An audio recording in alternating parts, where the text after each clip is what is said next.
So with that, that's all I have for you for now. Let's jump into our next run of Evoland with Illegally Sam. So Sam, the floor is yours. Hello everybody, I'm Legally Sam, and this is Evoland. But I am not here alone tonight.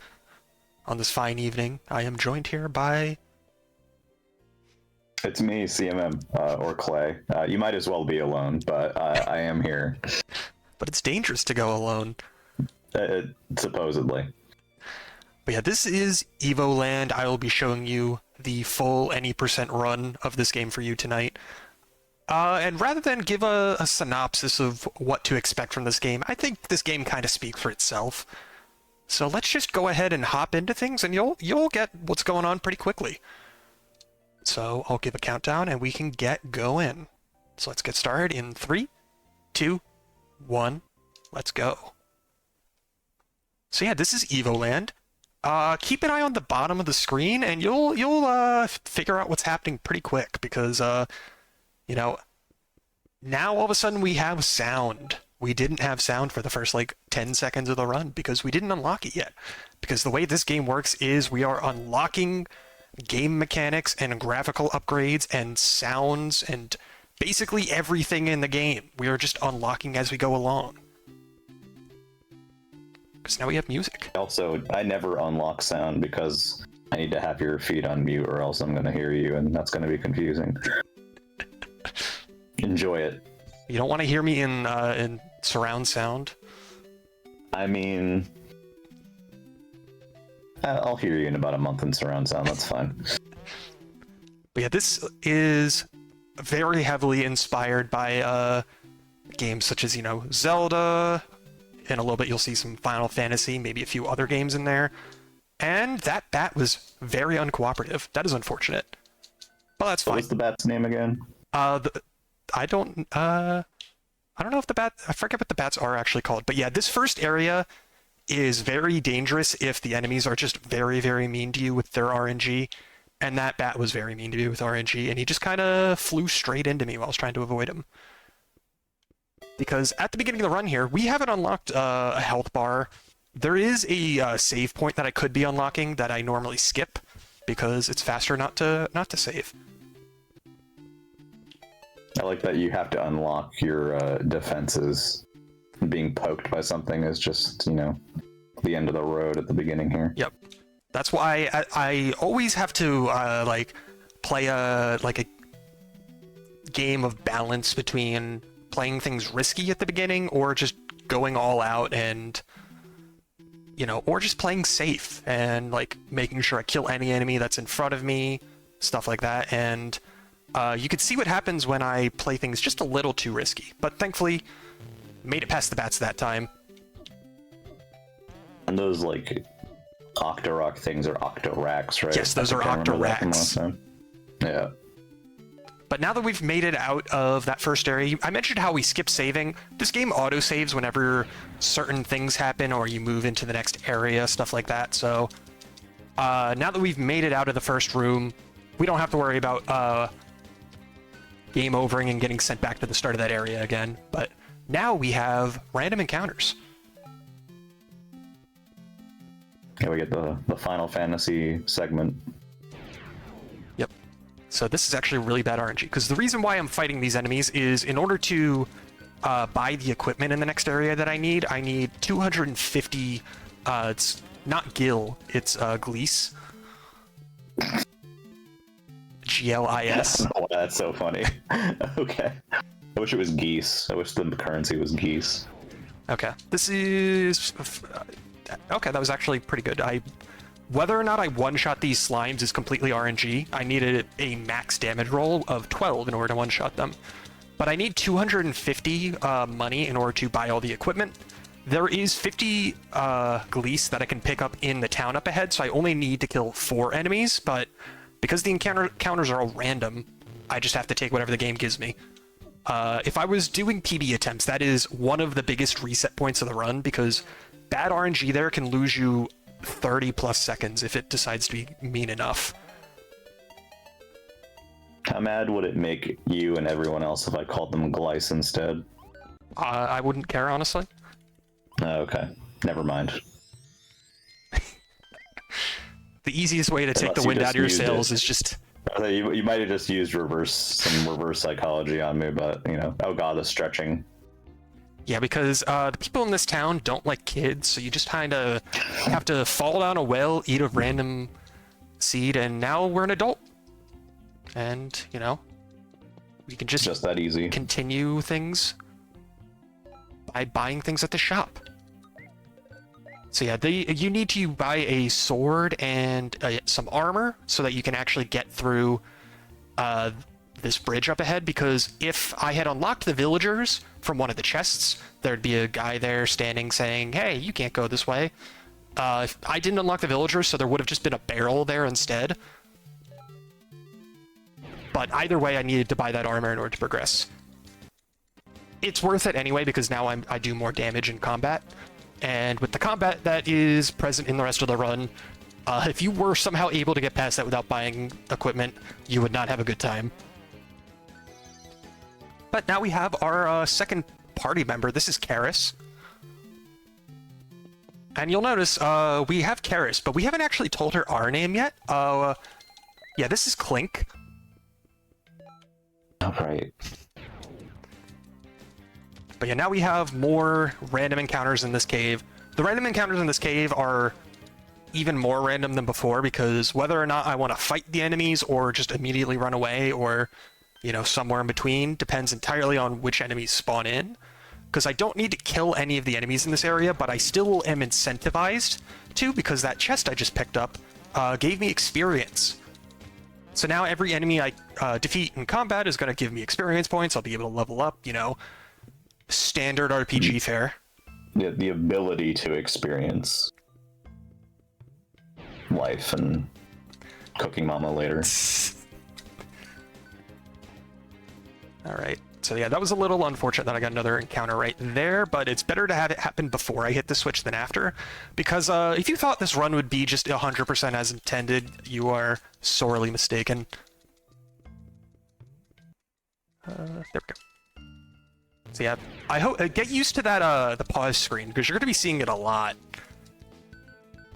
Because the way the pause menu works is basically if you start an interaction with the pause menu up, you can close the pause menu during an animation, and it gives you control back. And so if you end the animation with the pause screen open, it also gives you control back, and you can just move around with the pause menu open.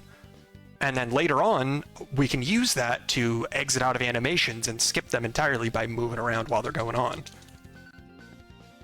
But Yeah, things get very busted very quick. yeah, this is the first boss fight of the run against Kefka's Ghost. Definitely not a reference to anything. Yeah. But if the damage rolls in this fight cooperate, we can get what is called what we call a one cycle, which is that. I haven't gotten a one cycle since I've come back to this game this year. That is the first one I've gotten in a very long time. Because when he turns blue, if you try to attack him, he'll just immediately counter any attack that you hit him with, which is very unfortunate. But if you're able to get good enough damage rolls, you are able to take him out before he turns blue a second time, and that's why it's a one cycle, because you don't have to wait out that second counter phase. But now we have the health bar, and we're also in 3D. Man, I don't want Bubsy 3D mode. I want to go back to mode 7. Well, unfortunately, Bubsy 3D, in addition to coming back thanks to Atari, is what you're stuck with. Yeah, well. But also, if you are especially eagle-eyed, you might have noticed this is the starting area. This is that section of the game that we were in like the first minute of the run. But now that we're in 3D, we could step over the 2-inch high stones that we couldn't in 2D. And that lets us actually get through this area in ways that we couldn't before. Also, that one chest that I interacted with did give me the ability to make enemies drop health, which is very important so that I actually have enough health for some of these sections in the future. But now we're in the first proper Zelda dungeon. And this is the Noria Mines. Oh, right. This is Cooking Mama's domain. Yeah, Clay has a certain fixation on Cooking Mama for some reason. Those statues look like Cooking Mama. Allegedly. And I was so excited. I was so excited. Because I'm like, oh, maybe that'll be like the boss or something. No, just never again. That's the only thing. What are they supposed to be? Good question. Okay, good. But yeah, now that I'm able to get the pause menu here, I am going to be using that in this room to break out of the animation for that chest, walk to the exit, and trigger this trap in the room twice. So by doing that, 6 bats spawn instead of 3. And by killing all 6 bats, you see a chest spawned. And so by killing the last bat, a second chest spawns on top of the first chest. So we duplicated the key in this room. So now we can just pick up 2 keys in a row. We are not supposed to get 2 keys from that room. But like I said, by triggering the trap in that room twice, we are able to get 2 of them. And that lets us skip an entire section later in the dungeon where we're going to get a key, or we're supposed to get the last key that we would need. But now, since we start out with 2 of them, we just don't have to worry about that. Okay. That wizard being in the way there kind of messed me up. I was supposed to get a pause off of that switch, but it's nothing too big.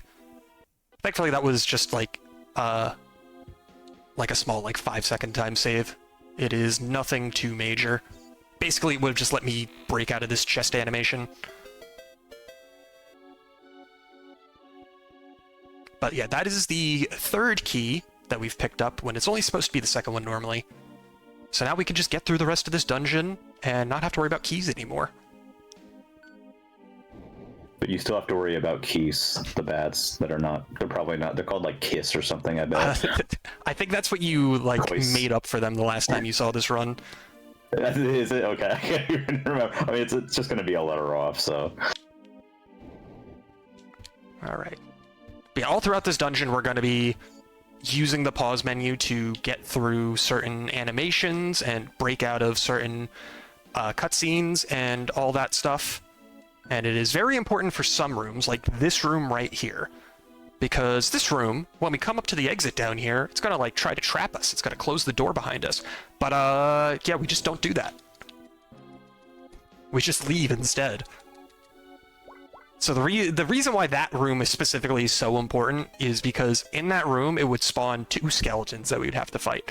In order to defeat those skeletons with the sword, it would take maybe 20-30 seconds to kill them, because fighting skeletons with the sword is very slow and very frustrating, and so now we just don't have to do that. But if you thought the pause menu wasn't overpowered enough, you're also invincible while the pause menu is open, both to damage and hazards. So those little tornadoes are supposed to carry us into those pits. Yeah, by just pausing, they don't do anything. Also, that wizard was in the way, so I just kind of paused so his fireball didn't do any damage. But yeah, the wizard in the robe. Yeah, I don't know what you would call that kind of Yeah, kind of character. I don't know either.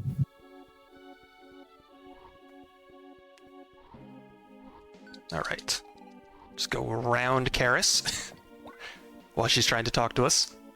And you can't have a Zelda dungeon without some floors that go out from under you when you stand near them.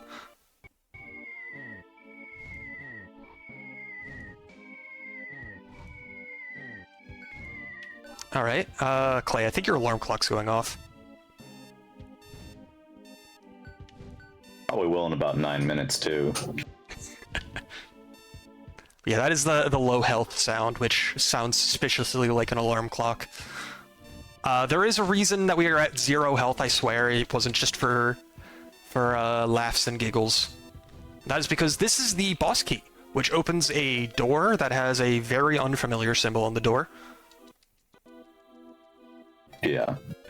Because now we can go fight the boss, but, you know, we gotta fight all these enemies in this room first, or how about we just don't do that?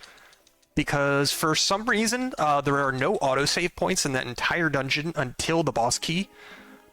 And so once we get the boss key, we could just immediately death warp back to the start of the dungeon and just go straight to the boss. And we don't have to fight any of those enemies.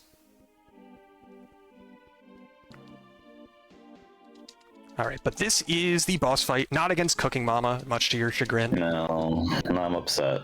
No, this is All over again. this is against Dark Clink. Yeah. Yeah. This fight is very annoying because it is RNG. It is just pure RNG because he has 3 attacks that he can do. He can shoot fire at you, he can spawn bats, or he can charge. The only way you can damage him is if he charges at you and hits a wall. So the only way, in other words, the only way to damage him is to sit there and wait. And then eventually he might do the attack that lets you hit him. Maybe. And even if he does do the attack that lets you hit him, he still has to be in a position so that he hits the wall. Because sometimes he can just get kind of caught up against the wall, and he will just whiff entirely. And it's very frustrating when that happens. This is absurdly bad RNG. Oh. This is very unfortunate. Come on, man. There we go. He's just taking his time. It's fine. He needs to extend the amount of time he spends on screen. Yeah, we gotta give the people more time to donate to all of those bid wars and incentives, and this would be a great time to throw to the host if I didn't have a trick coming up in like 10 seconds, so I will do that immediately after. Got it. So, but yeah, when I leave this dungeon, I am going to do one of the most important tricks. Yeah, no, I was a little too far up. Okay, so you see this chest right here. We don't want to open this chest. This chest contains 3D random encounters. Okay, so we're gonna just do that instead. Yeah, there's for some reason a small sliver of ground where you can just walk through that chest. And so if you line up just in the perfect spot, you're able to just walk through it. And now we don't have random encounters for the rest of the run. Oh, I do like the pre-rendered backgrounds. That's right. I forgot about this. All right, now if you have any host words, you can go ahead and give them to the people. Host words. Host I definitely have some choice words for everyone. If you remember the bid war that just opened for the bouncer, we have $10 towards Scion as the character to be run during that run, which is great because it's Asuka's weakest character, Asuka being the runner for this. So fantastic. If you want Scion, well, you're gonna get it. But you also have Ko and Volt as options. So if you want to see another character being run, like Ko, who's Asuka's strongest character, and also a character featured that will be featured at SGDQ's Race of the Bouncer, then you also have that to choose from. And then you've also got Volt, who's a cross between Final Fantasy VIII Zell and a Cactuar. So, all enticing options. And in the meantime, Scion's in the lead. So, if you feel like changing that up a bit, now's the time to put in those donations. All right. Now we've got another trick that I'm going to be doing, which is taking a hanging text box from an NPC and just chaining it while talking to multiple NPCs in a row, because what is going on right now is I have to go track down somebody in town that has bombs. So I get recommended to talk to somebody, he doesn't have them, he tells me to go to the nurse doesn't have them, she tells me to go talk to an old lady, the old lady doesn't, you get the idea. So we just gotta talk to person after person. But by taking that hanging text box, we can actually break free of each person's dialogue. And by doing this and chaining them for the entirety of this dialogue quest chain, as long as I do it correctly, of course. Okay, that's Deputy Raylin. He's the second to last one I need to talk to. All right. And if I did everything correctly and this goes well, I will talk to this last person. Make sure I'm in the right spot. There we go. And the game will immediately end the quest early for some reason, because there was technically one more person I was supposed to talk to, and that cutscene where I talk to them is going on right now, except I'm in like 3 rooms over. So it just doesn't play correctly, and then immediately warps us back there with 3 loading screens. So yeah, that just cuts out a whole lot of walking. And also, even funnier, the last person was like locked behind a chest that I have to open. So I just got the bombs from them without actually freeing them from the chest. Good. Alright, but now we got another Zelda dungeon because we have bombs. You can't get bombs without, using them. I thought you were going to say without rubies, but yeah, You also that can't too. hit... Yeah, Clay, you better come back when you're a little richer. So you can donate to Prevent-A-Thon. I see what you did there. But yeah, this dungeon has... I'll allow it. This dungeon has a whole time switch gimmick where we can use these crystals to switch between 2D and 3D, also known as the past and the future. So in the past, we can't go over those little stone slabs, but in the future, there's trees that have grown to block our path that we have to figure out how to get rid of. We're kind of gonna do that. Sort of. Like, maybe one time as intended. But in the meantime, we have to go get our last piece of equipment. It's the bow. I don't know what this says about our environment, that the trees are, what was it, the trees are in the future or the trees in the past? But there are both of them, it's just that they grow over time. Oh, I see, never mind. Alright, but also by using the bow and the pause menu, we can actually break out of the animation of switching between the past and the future and the past, and by doing that, we can absolutely just demolish the intended path through this dungeon. Because those trees that are in the past and the future, like there's little sprouts in the past and then they're fully grown trees in the future, the way we're supposed to get rid of them is supposed to take the bow and arrow, fire an arrow through these lit sconces once they actually have fire in them, but and then use that to actually like burn down the trees so that they aren't there in the future. But save the environment, so we're not going to do that. And by not doing that, I mean we do it one time and not any of the other intended times. Because this one right here we do actually have to burn down.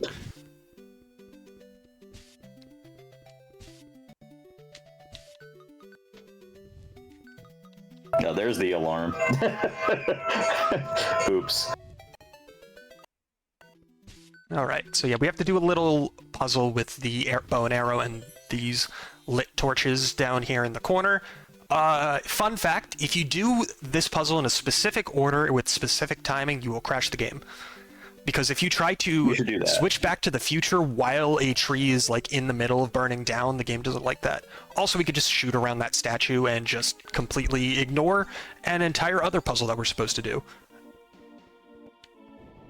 Do we have time to just like redo the whole run so we can see the crash, or? Unfortunately, I don't think so. Okay, darn. Alright. And then we can open this chest off screen and then break out of the animation. So yeah, that is the first half of a medallion that we have to collect 2 halves of. And now that we have the half from this dungeon, we can just go ahead and kill these enemies and then make our way out. Also, the best way to kill these wizards is using bombs because they can't teleport while the game is paused. And since the bombs insta-kill them, we just put a bomb down next to them and then pause the game and wait. And they cannot escape. You used the magic against the magicians. I don't know if what I'm doing is magic or something worse. It's kind of like movie magic, a little bit. Alright, but I do want to have as much health as possible for this next section. I forgot to put a bomb down and switch back to the future. At that last crystal, I'll just use this one. Small time loss, but not a big deal. But yeah, I want to have it as much health as possible for this next section, because this next section is going to be a little bit of a gameplay switch up. But first, we have to head back to town. Because we go back to this town so much when I do PB attempts in this game, like I have my splits named after like the place that you enter, so it's like, enter like that first village, enter the Crystal Caves, enter the Noria Mines, and then it's enter Algai Village, and then enter Algai Village again, and then enter Algai Village again, and then enter Algai Village again, and those are my splits for this game. These are great split names. They're very descriptive, I know. Not wrong. They're very accurate. Alright, so I do want to take this dialogue box from the nurse with me into this next dungeon, because the nurse gives me a free heal, and by taking the dialogue box with me, I can just get that heal whenever I want, and that'll be coming very handy for this part of the run, because this part of the run is the Diablo section. It has a lot of spiders, as a warning if you don't like spiders.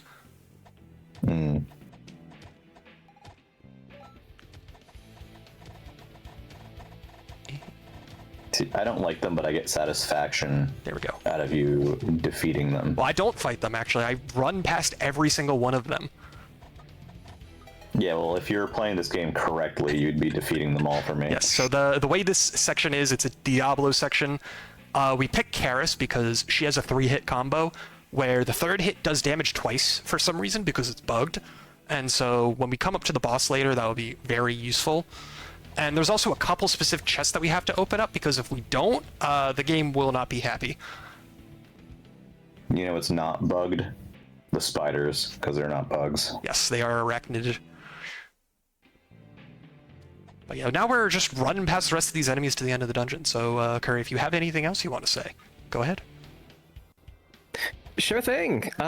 Folks, if you look in the lower left corner of that screen, we've raised a total of $1,314 Canadian during this marathon so far. Congrats, everyone.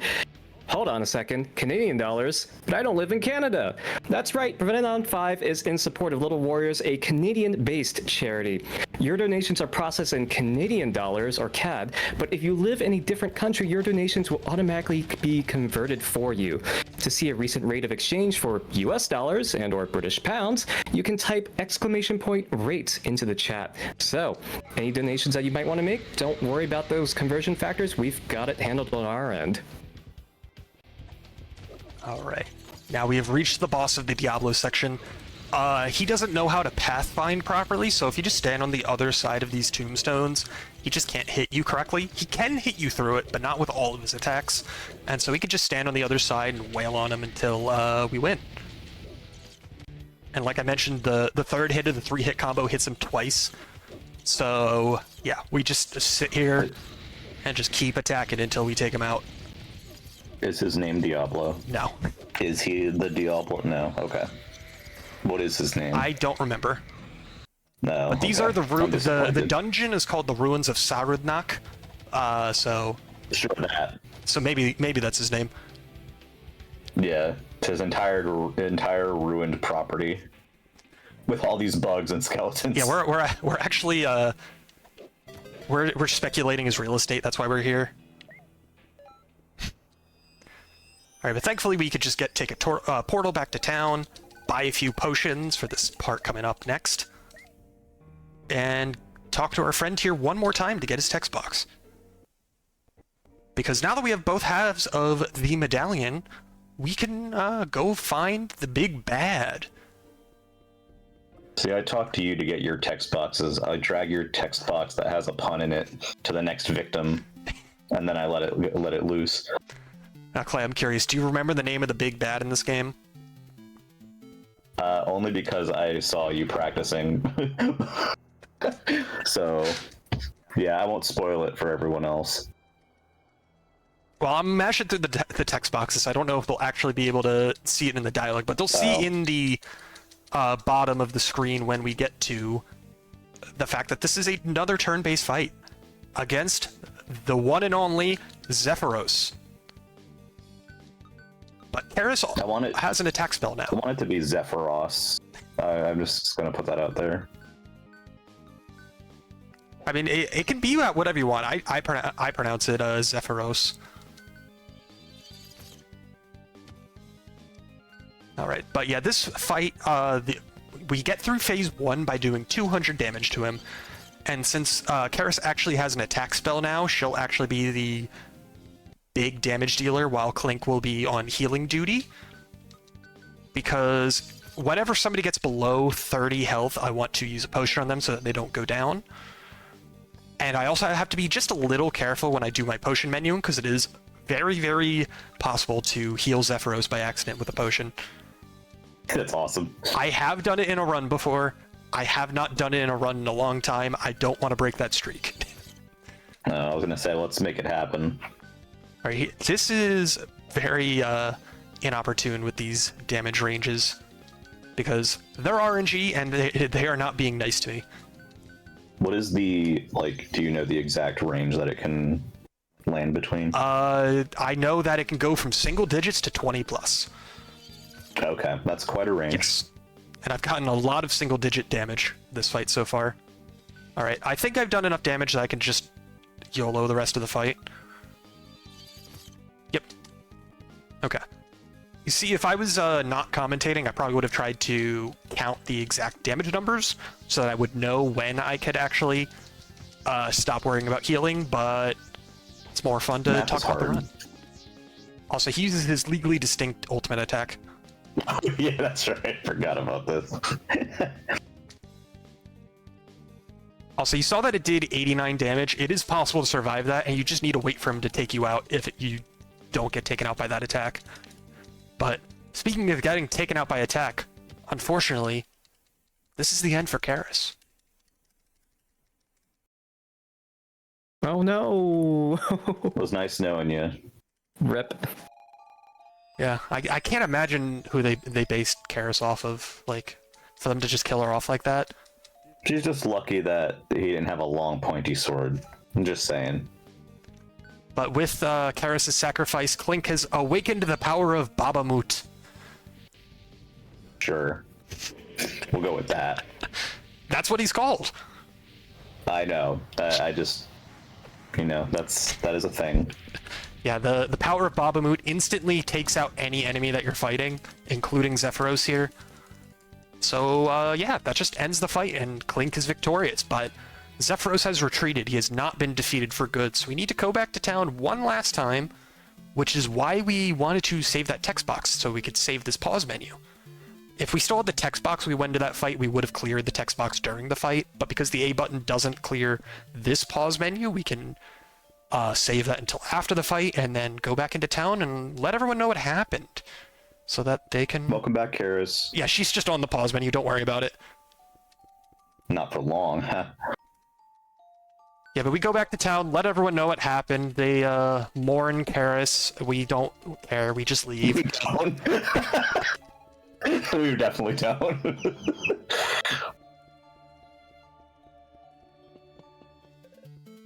But yeah, now this is a very long cutscene, so the fact that we're able to just leave town during it saves a lot of time.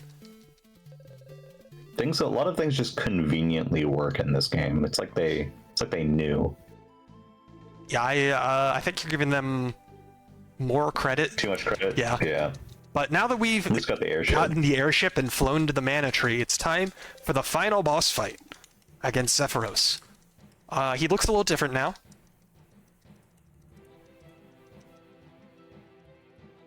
But yeah, this fight has 3 phases. Phase 1 is I have to hit his 2 hands a whole bunch. Each of the hands have 10 health, so I need to hit them 20 times total.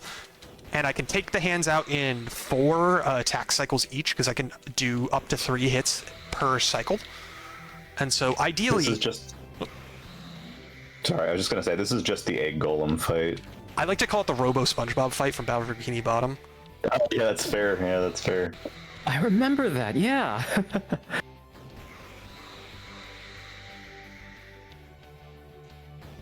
Alright, now that his 2 hands are down, he's going to start spitting his fire breath at us.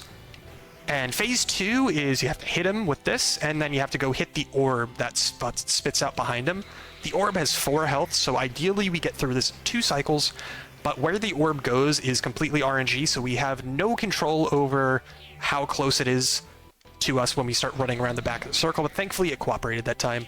And it's now time for phase 3, and if you thought that the RNG in this run wasn't bad enough, it's time for RNG tennis. Yeah, I mean, that's every Zelda boss, Yeah, or pretty much. Zelda game needs to end in tennis, yeah. But yeah, he has 2 attacks that he could do. He can spit out pink orbs, or he can spit out blue orbs. The only orbs that can damage him are the blue ones, and we have no control over which orbs he spits out, so we just gotta sit here and hope that he spits out blue orbs. And once we hit 4 blue orbs back at him, he's defeated, and the run will be over after I clear the last text box. So time will be coming up soon. I was really hoping when you said he was spitting the last time that is like spitting like rap lyrics, and like this part 2 is like a rap battle. That would have been sick. Yeah, unfortunately, there has not been a Zelda game where a boss is a rap battle. Yeah, not yet. Yeah, exactly. Yeah, Switch 2 just came out. You never know. You gotta live optimistically. All right. Time is coming up, and time. Hey, GG's. Yep, that last phase was okay RNG. It wasn't phenomenal, but it could have been way worse. Because his positioning is also RNG, and you have to be like directly across from him in order to actually hit him. But that was Evoland Any percent, and I'd say that run went pretty well outside of the death in the first 30 seconds. But yeah, if you want to see more of me or this game or something else in relation to my online persona, you can find me over at twitch.tv/illegallysam. I will be doing more runs in this game in the near future because I will also be running this game at SGDQ. So I gotta make sure I am well practiced. But that's pretty much what I've got. Clay, if you've got any closing words. No, I don't really have anything other than thanks for having me, and hopefully the sequel has Cooking Mama in it. We should play it and find out. There's only one way to find out, and that's to play Evoland 2 for yourself, because that is actually included in the collection for this game. I thought you were going to say watch it on YouTube, but yeah. I'm a gamer. I don't watch YouTube. I play the games, except for the ones that I watch YouTube videos of. Yeah, exactly. But yeah, as the credits play out, I think that's about it for us here today. So yeah, thanks for letting me show off this run, and I hope everyone had a good time watching.